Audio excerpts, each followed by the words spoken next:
I was sitting in our living room on the evening of my 32nd birthday, a small cake resting on the coffee table between us. My wife Sylvia had told me she planned a surprise for tonight, and I wanted to believe things might finally turn around. Our 5-year marriage had been strained lately, but I hoped this evening would be different. I had even stopped on my way home from work to pick up her favorite white orchids. But when the doorbell rang and she stood up with this odd smile spreading across her face, something in my chest tightened. "They're here," she said, softly. I frowned, confused. "Who's here?" I asked. She just kept smiling that strange, unfamiliar smile. That's when my world shattered. Before I tell you what happened when that door opened, I want to know where you're watching this from. Drop your city or country in the comments below. If you've ever felt betrayed by someone you trusted completely, hit that like button right now. And make sure you subscribe, because what happened next taught me the most valuable lesson about self-worth I've ever learned. Now let me take you back to the beginning so you understand just how calculated this betrayal truly was. I met Sylvia 7 years ago at a charity event my construction company had sponsored. I was working as a project manager back then, nothing glamorous but honest work that paid the bills. She was there with her family, the Hastings old money from the Northeast with connections that went back generations. Her father, Gregory, was a real estate mogul who owned half the commercial properties downtown. Her mother, Diane, sat on the boards of every foundation that mattered, the kind of woman who wore pearls to the grocery store. The moment our eyes met across that crowded ballroom, something sparked. She approached me first, that confident, radiant smile lighting up her face, and for reasons I still did not understand back then, she chose me. We dated for 2 years, despite her family's obvious reservations. Gregory made subtle comments about my humble background whenever we had dinner together. I had grown up working class, in a neighborhood where people actually knew their neighbors' names. My father was a union electrician who worked with his hands until arthritis forced him to retire early. My mother spent 30 years as a nurse at County General, coming home exhausted but always finding energy to ask about my day. I put myself through state college while juggling 2 jobs, sleeping 4 hours a night, and living on ramen noodles and ambition. Sylvia told me she loved that about me, my authenticity, my work ethic. She said she was tired of the superficial people in her circle who measured worth in stock portfolios and summer homes. I believed every word she said because I wanted to. Because when someone like Sylvia Hastings chooses someone like me, you do not question it. You just hold on tight and hope it lasts. We got married despite Gregory's barely concealed disappointment. It was a small ceremony, mostly my friends and family filling the pews, while the Hastings occupied one corner looking like they had wandered into the wrong wedding. I remember Gregory's toast at the reception, how he raised his champagne glass and said, "To my daughter who has always known her own mind, for better or worse." Everyone laughed politely, but I felt the sting behind those words. Sylvia squeezed my hand under the table and whispered, "Don't worry about them. We have each other." Those words felt like a promise, like a shield against the world's judgment. I held on to them through everything that came after. The first 3 years of our marriage were genuinely happy, or at least I thought they were. We bought a modest house in a decent neighborhood, the kind of place with a small yard and neighbors who waved when you pulled into the driveway. I insisted on using my salary for the down payment, not her family money. My pride would not let me start our life together on their dime. Sylvia worked as a marketing consultant, though she did not really need the income. Her trust fund could have sustained us comfortably, but she claimed she wanted purpose, wanted to build something of her own. On Saturdays, we would walk through the farmer's market, her hand in mine, arguing playfully about which vegetables to buy. She would steal sips of my coffee every morning, claiming hers never tasted as good. We talked about having kids someday, painting the second bedroom yellow or blue, depending on what we got. I felt like I had proven everyone wrong about us, like love really could bridge the gap between our different worlds.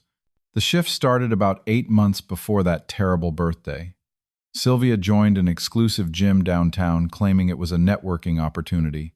She started attending more events with her family without inviting me along. "You would be bored, Jason," she would say, not meeting my eyes. "It is just stuffy people talking about money and golf." Her phone became sacred territory, something she took to the bathroom, kept face down at dinner, clutched like it held state secrets. When I mentioned noticing these changes, she accused me of being paranoid and controlling. "You're being insecure," she would snap, making me feel small for even bringing it up. Her circle of friends shifted to wealthy young professionals I had never met.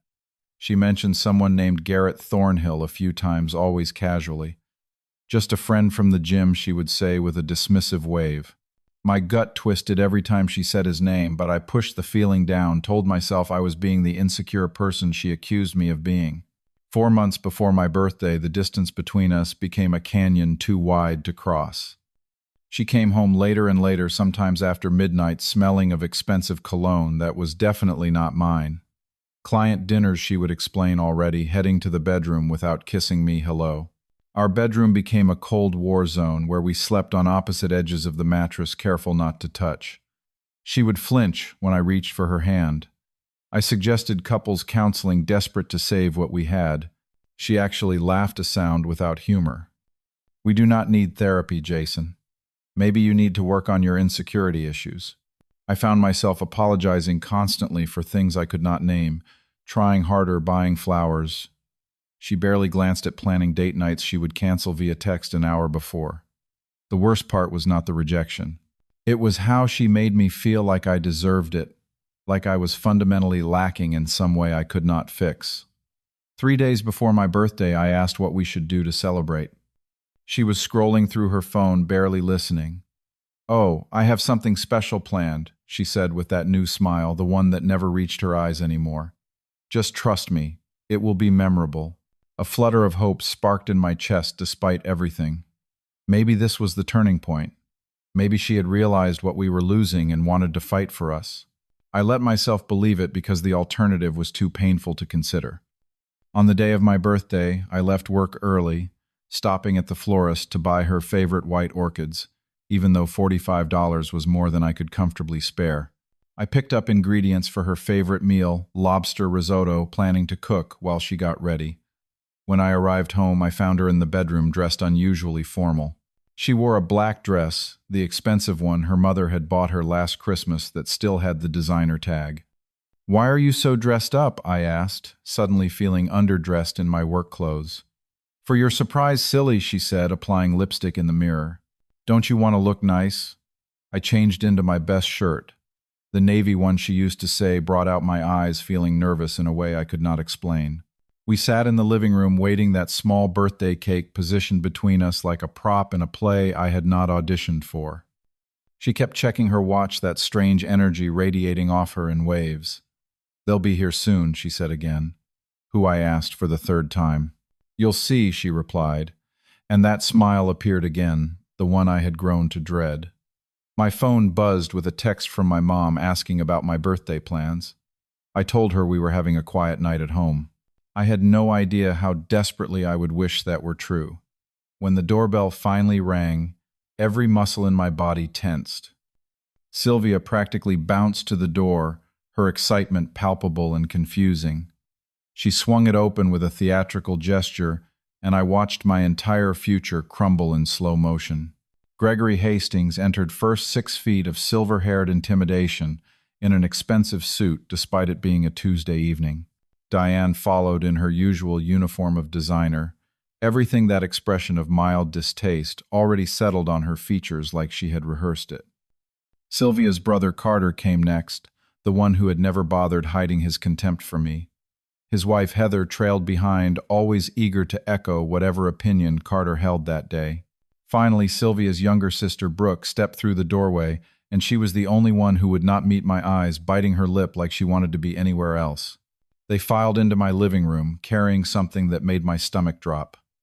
A champagne bottle, the expensive kind, with the distinctive gold label. Nobody said happy birthday. Nobody smiled at me. Gregory nodded in my direction like I was hired help. "Shall we get this over with?" he said to Sylvia, not to me. I stood up slowly, my legs unsteady. "Get what over with?" I asked. But I already knew something terrible was coming. "We do not need therapy, Jason. Maybe you need to work on your insecurity issues." I found myself apologizing constantly for things I could not name, trying harder, buying flowers. She barely glanced at planning date nights she would cancel via text an hour before. The worst part was not the rejection.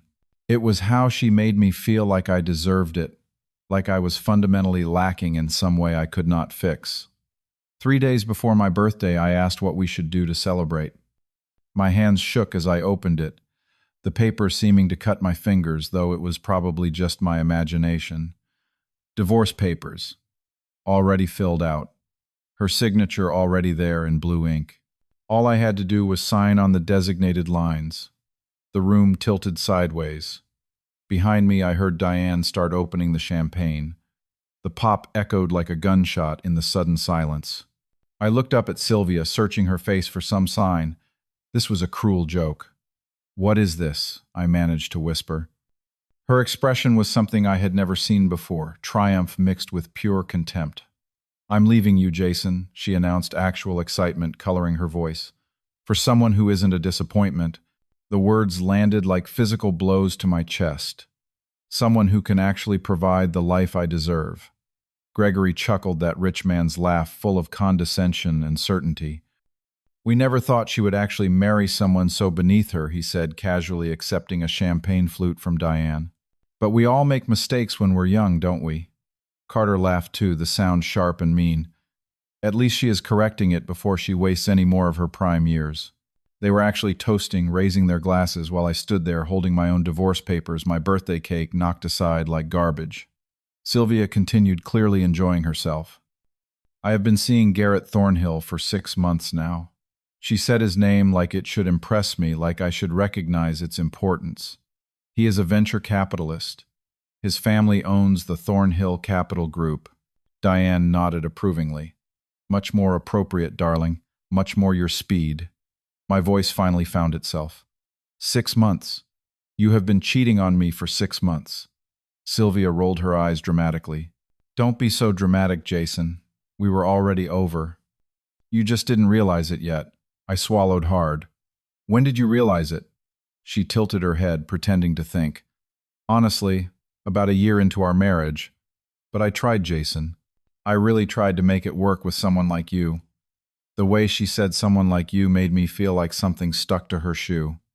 "Someone like me," I repeated numbly. Gregory set down his champagne glass and stepped closer, preparing to deliver what he clearly thought was wisdom. "Jason, let's be honest here. You're a nice enough fellow." He paused for effect. "But you work in construction management. You make what, 80,000 a year?" I actually made 72,000, but I did not correct him. "Garrett's last investment return was more than you will make in your entire lifetime." Sylvia jumped in eagerly. "And it is not just about money. He is educated. Harvard Business School. He knows how to navigate my world." "You were always so uncomfortable at our family events, Jason," Carter added with a smirk. "Remember the country club dinner 2 years ago? You used the wrong fork for the entire meal." They all laughed like it was the funniest thing they had ever witnessed. I remembered that dinner vividly.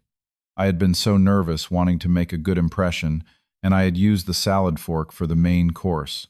Sylvia had been kind about it then, or so I thought she had been. Now I realized she had been cataloging every mistake, storing them up like ammunition. Diane pulled out her phone, her expression almost gleeful. "Garrett is actually waiting outside in his car right now," she said. "We thought it would be too cruel to bring him inside, but—" She turned her phone screen toward me, showing a text conversation between her and Sylvia.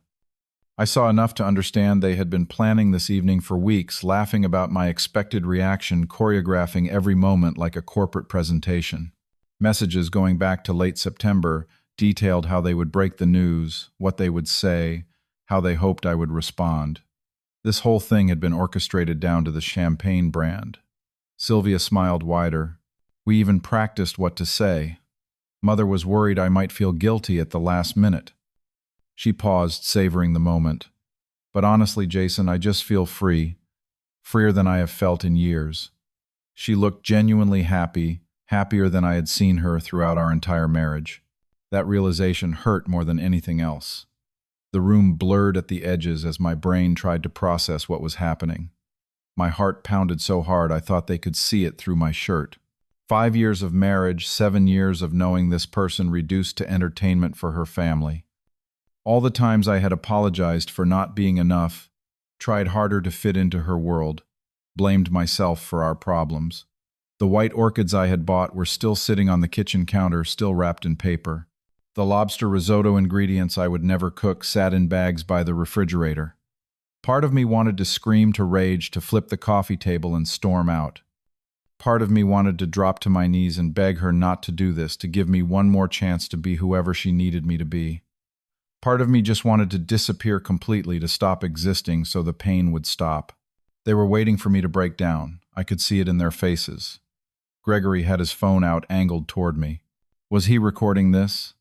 Carter stood with his arms crossed, that smirk plastered across his face, clearly enjoying the show. Even Heather looked excited, like she was watching her favorite reality television program. Only Brooke stared at the floor, biting her lip so hard I thought she might draw blood. Sylvia stood with her arms crossed, waiting expectant. Well, she finally said, impatience creeping into her voice. Aren't you going to say something? Beg me to stay. Tell me I am making a huge mistake. She wanted the full performance of my destruction. They all did. That was the real surprise I understood then. Not just the divorce, but watching me crumble. My pain was the entertainment they had all dressed up for. My humiliation was the birthday gift they were giving each other. Something clicked inside me in that moment, a sound like a lock tumbling into place. A strange, cold calm settled over my entire body, flowing through my veins like ice water. Later, I would not be able to explain where it came from or how I managed it. But standing there surrounded by people actively celebrating my devastation, I realized something fundamental. These people were strangers. I did not know Sylvia at all. Maybe I never had. The woman I thought I married, the one who squeezed my hand under tables and stole my coffee, and talked about painting nurseries, that woman had never existed. And more importantly, I realized I did not want her to exist anymore. Anyone capable of this level of cruelty was not someone worth fighting for. I walked calmly to the coffee table, each step deliberate. I picked up a pen from the stack of mail sitting there. I clicked it open. The sound was loud in the sudden, confused silence. They had not expected this response. I signed each page carefully, methodically, taking my time with every signature. My hand did not shake, not once. I watched Sylvia's smile falter slightly. This was not the reaction she had scripted. She had wanted tears, begging anger. I gave her nothing but careful penmanship. I initialed every section that required my initials. I dated each page with the correct date. I set the pen down with deliberate care, positioning it parallel to the edge of the table. Then I looked up at Sylvia, then at each member of her family in turn. I said absolutely nothing. I walked to the front door, opened it slowly, and paused in the doorway. I turned back one final time. They were all staring at me, confused, robbed of their big finale. She paused, savoring the moment. But honestly, Jason, I just feel free, freer than I have felt in years. She looked genuinely happy, happier than I had seen her throughout our entire marriage. That realization hurt more than anything else. The room blurred at the edges as my brain tried to process what was happening. My heart pounded so hard I thought they could see it through my shirt. 5 years of marriage, 7 years of knowing this person reduced to entertainment for her family. The flickering vacancy sign cast red shadows across the parking lot. I could not go back to the house. Legally, it was half mine, but I could not breathe in that space anymore. I sat on the edge of the motel bed, staring at the water-stained ceiling, listening to the hum of the ancient air conditioning unit. I called in sick to work for 3 days straight. My phone buzzed constantly. My mother, my friends, my brother in Seattle. I did not answer any of them. I just sat there, existing in a gray space between rage and numbness. On the third day, a text came through from Sylvia. You can pick up your things this weekend. Garrett is moving in Friday. That's when I finally cried. Not from sadness, though that was there too, but from pure rage at my own blindness. How had I not seen this coming? What kind of fool walks around while his wife plans his destruction for months? My best friend from college, Marcus, finally tracked me down at the motel on day 4. He worked in software development, had known me since freshman year, when we were both broke students splitting pizza costs. "Dude, your mom is freaking out," he said, standing in the doorway of my motel room. "You need to at least tell people you're alive." He looked around at the depressing space at me, sitting there in the same clothes I had been wearing for days. "Come on, we are getting you out of here."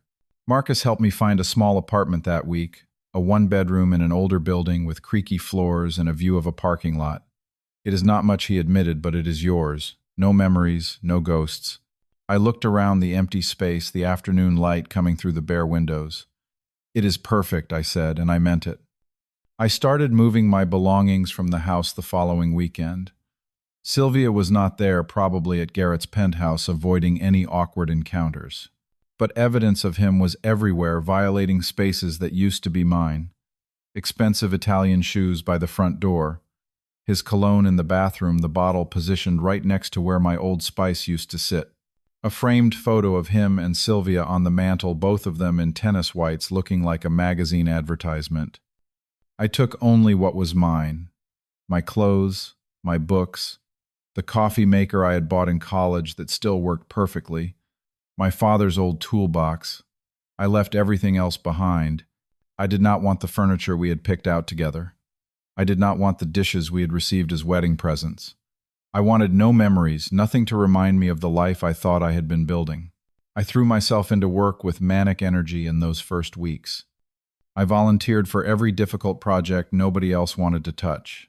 I stayed until 9 or 10 at night, came in at 6 in the morning, worked through lunch at my desk. My boss, Terry, noticed. He was an older man, divorced himself, with gray hair and kind eyes that had seen things. "Jason," he said one evening, catching me still at my desk at 8, "whatever you are running from, don't let it destroy you." I looked up from my laptop, exhausted. "Use it," he continued. "Use it for fuel. The best revenge is a life well lived." I started taking that advice seriously. I enrolled in evening classes for an advanced project management certification I had always meant to pursue but never found time for. I started going to the gym at 5 in the morning before work, partly because I could not sleep anyway, partly because I needed somewhere to put all the anger. I began tracking my finances meticulously for the first time in my life. In going through our bank statements during the divorce paperwork, I discovered I had been supporting Sylvia's lifestyle far more than I realized. Her shopping habits, her spa days, her expensive lunches with friends, all on my salary while her trust fund sat untouched. The revelation was oddly freeing.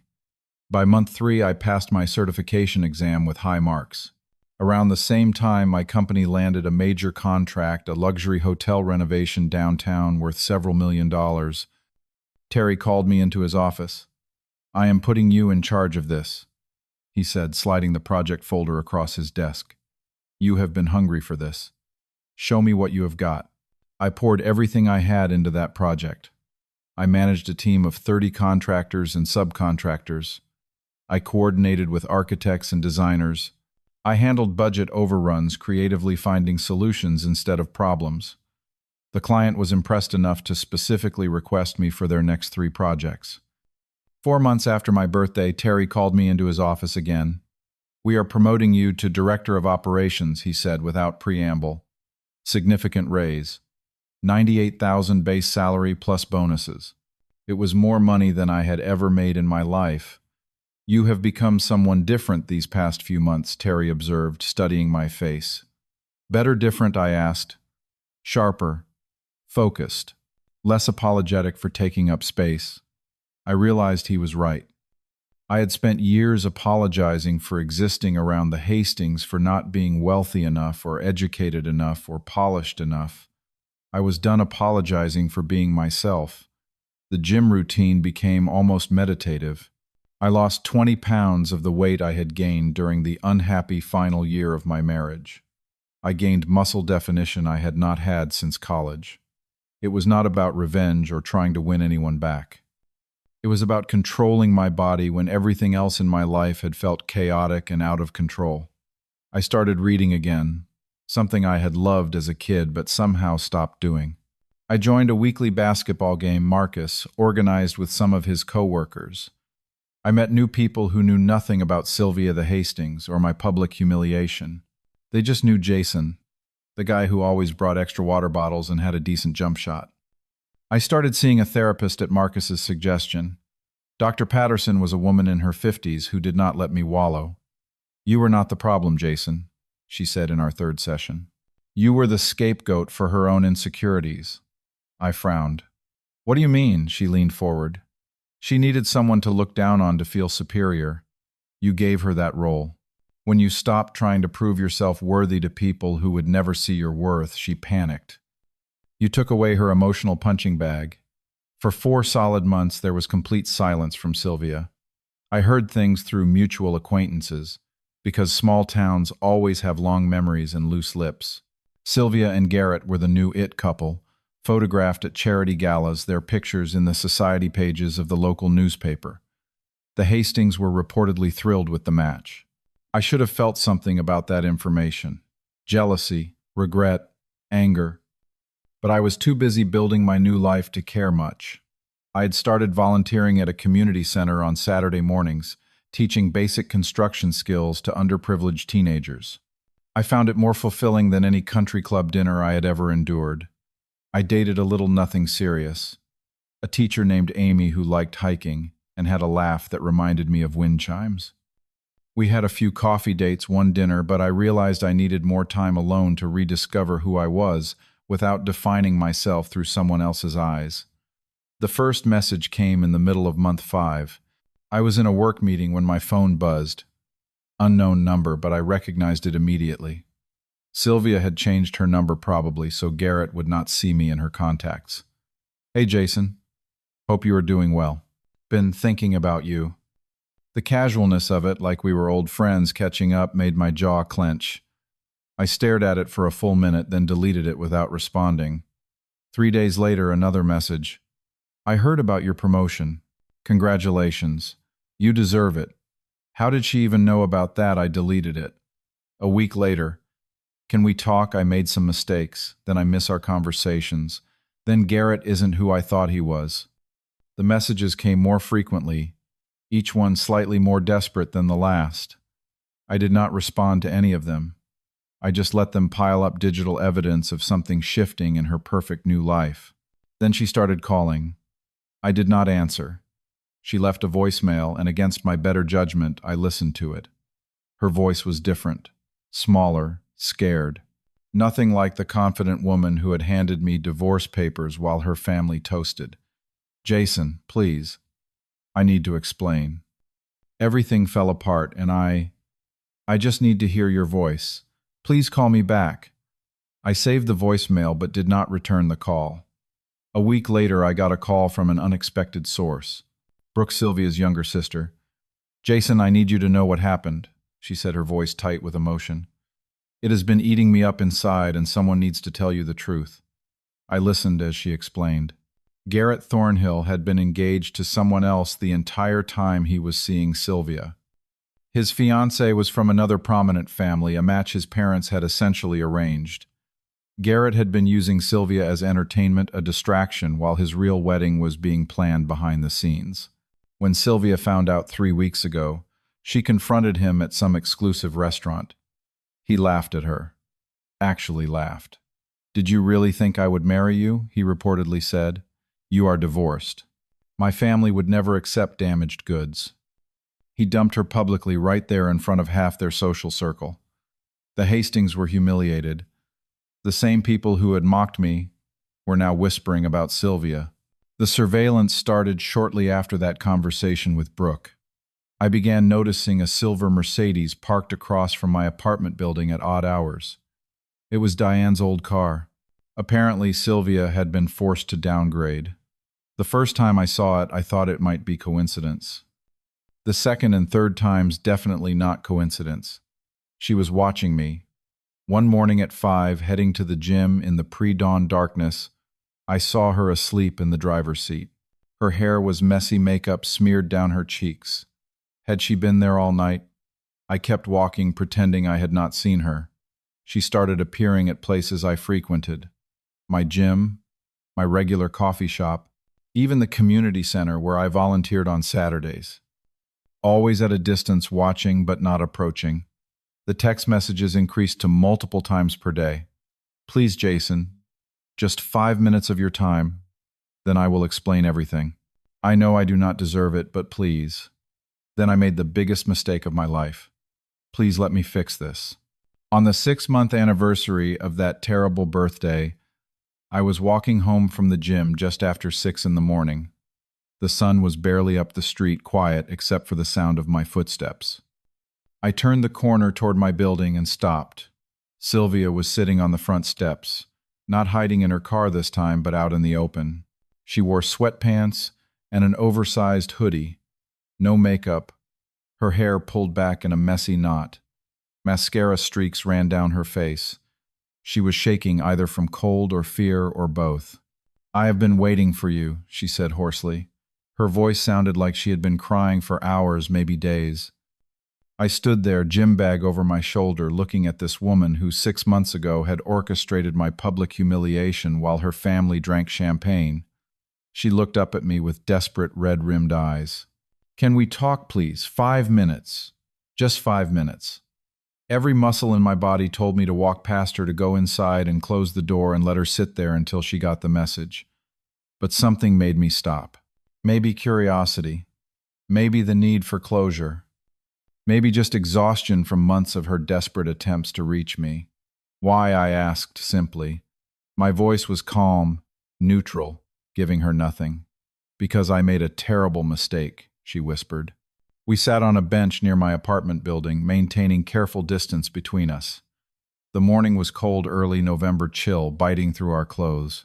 Sylvia wrapped her arms around herself and started talking, words tumbling out between sobs. She told me everything Brooke had already shared. How Garrett had used her, strung her along with promises of a future while planning his wedding to someone else. How he had dumped her in the most public, humiliating way possible. How her family blamed her for the scandal, for bringing shame to the Hastings name. "They said I should have stayed with you," she said bitterly. "That you were stable at least. Reliable. Safe." The words dripped with the contempt her family had always felt for those qualities. She told me she had lost her consulting job because the scandal had affected her professional reputation. Her clients did not want to be associated with the drama. She had been forced to sell the house because she could not afford the mortgage alone. Her trust fund was not as substantial as everyone thought. Most of it was tied up in investments she could not access without her father's approval, and Gregory was not feeling generous these days. "I have been staying with friends, but I have worn out my welcome everywhere," she continued, her voice breaking. "I have been sleeping in my car most nights. I have no job, no home. My family barely speaks to me."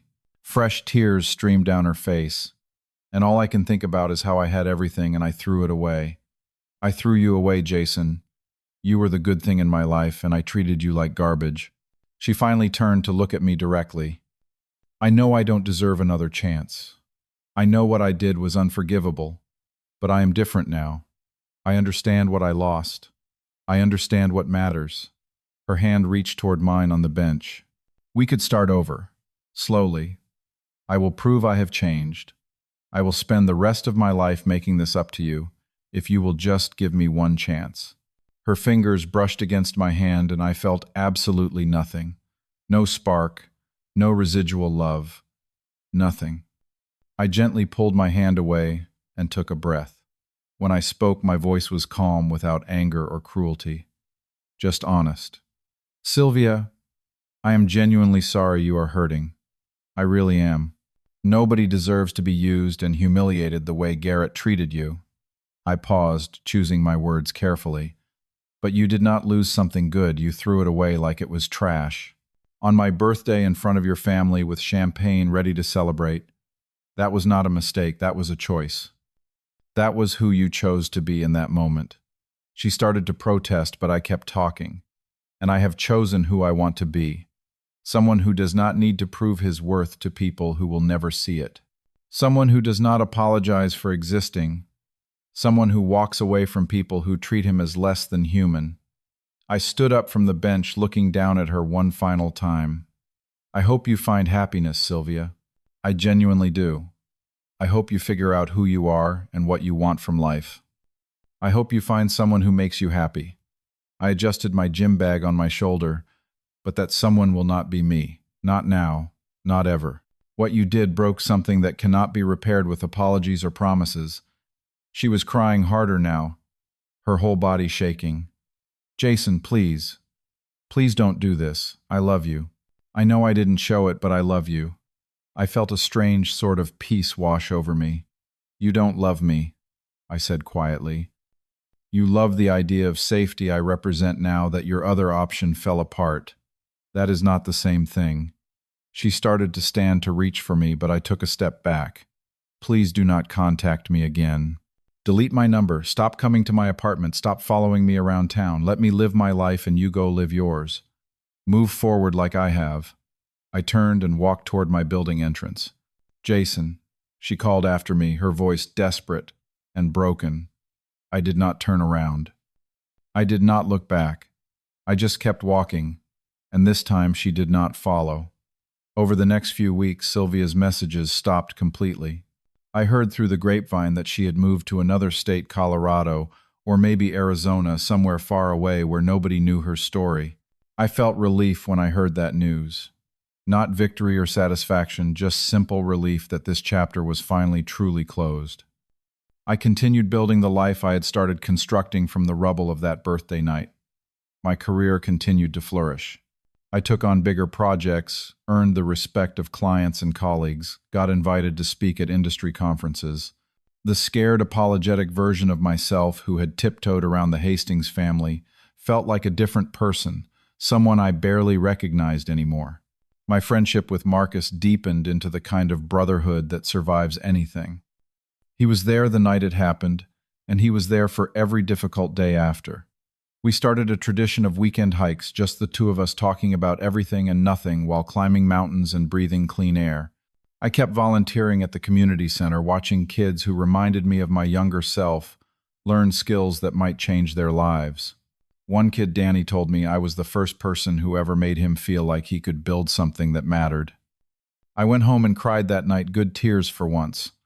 Amy and I started dating more seriously around month 8. She knew my whole story but never pitied me for it. Her loss was all she said then, changed the subject to a book she was reading with her 5th grade class. We took things slowly, learning each other without rushing towards some predetermined finish line. She made me laugh. She challenged my opinions. She never once made me feel like I needed to be anyone other than exactly who I was. I went back to therapy regularly, not because I was broken, but because Dr. Patterson helped me understand myself better. You have done remarkable work, she told me in one of our sessions. You took a devastating betrayal and used it as a catalyst for growth instead of bitterness. I thought about that a lot. I could have let what Sylvia did make me angry forever, make me distrust everyone, make me small and afraid. Instead, I had somehow managed to let it make me stronger, clearer, more certain of my own worth. I would not say I was grateful for what happened. That would be going too far. But I was grateful for who I became in the aftermath. Looking back now, I understand something I could not have grasped in the moment. The humiliation that night was a strange kind of gift, disguised as the worst thing that ever happened to me. It showed me exactly who Sylvia was, exactly who her family was, without any room for doubt or second-guessing. It saved me from years, maybe decades, of slowly diminishing myself to fit into a world that would never accept me. It forced me to finally see my own worth, instead of measuring it through other people's eyes. The best revenge was not success, or finding someone better, or proving them all wrong. The best revenge was becoming whole, becoming fully myself, and not needing revenge at all. That was freedom. That was victory. Some people will always see others as beneath them. That says everything about who they are and absolutely nothing about the people they look down on. I learned that I cannot control how others value me, but I can control how I value myself. And I finally, after 32 years of life, learned to value myself correctly. Not too much, not too little, just right. I occasionally think about that birthday night now, but not with pain. With a strange sort of gratitude. It was the night everything fell apart. But it was also the night my real life began, The night I stopped living for someone else's approval and started living for myself. Have you ever had a moment that destroyed you but also saved you? Drop your story in the comments. I read every single one, and your experiences matter. If this story resonated with you, hit that like button and share it with someone who needs to hear that they are enough exactly as they are. Subscribe to the channel because I share more stories about finding strength in the hardest moments. Thank you for listening to my story. I hope it reminded you that your worth is not determined by people who cannot see it. Stay strong, know your value, and never apologize for being yourself. You are worth so much more than anyone who makes you feel small. Take care of yourselves out there.